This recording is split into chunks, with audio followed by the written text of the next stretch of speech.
వెనకాల నుంచి చేస్తే ఎట్లా రవ్వ లేకపోతే ఉండగడుతుంది. నేను వేయించను, పచ్చిదే రవ్వ.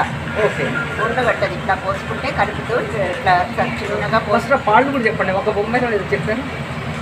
ఒక కప్పు ఒక కొలత రవ్వ అయితే 2 కొలతలు పంచదార, 3 కొలతలు నీళ్లు. 1 2 3 రవ్వ 1 2 పంచదార 3 నీళ్లు.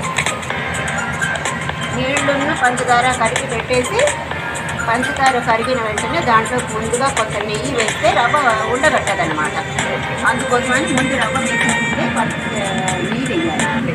నెయ్యి వేసాక ఇట్లా మెల్లగా పోసుకుంటూ కలిపితే ఉండగట్టకుండా వస్తుందన్నమాట. ఇట్లా మొత్తం రవ్వ మెల్లమెల్లగా పోసుకుంటూ కలుపుకుంటూ ఉండగట్టకుండా అయ్యాక ఇప్పుడు దీన్ని ఉడకనివ్వాలి.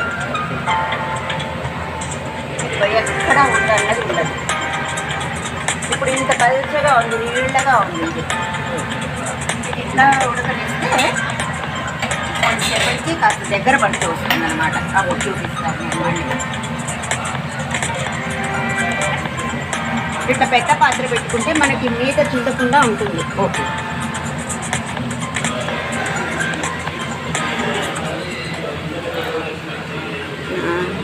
మా రాజ్యం వాళ్ళ వదిన సుశీల చేస్తోంది అన్నమాట. వాళ్ళ ఆడపడుచు గృహప్రవేశం కదా, అందుకని సత్యనారాయణకి ప్రసాదం చేస్తోంది.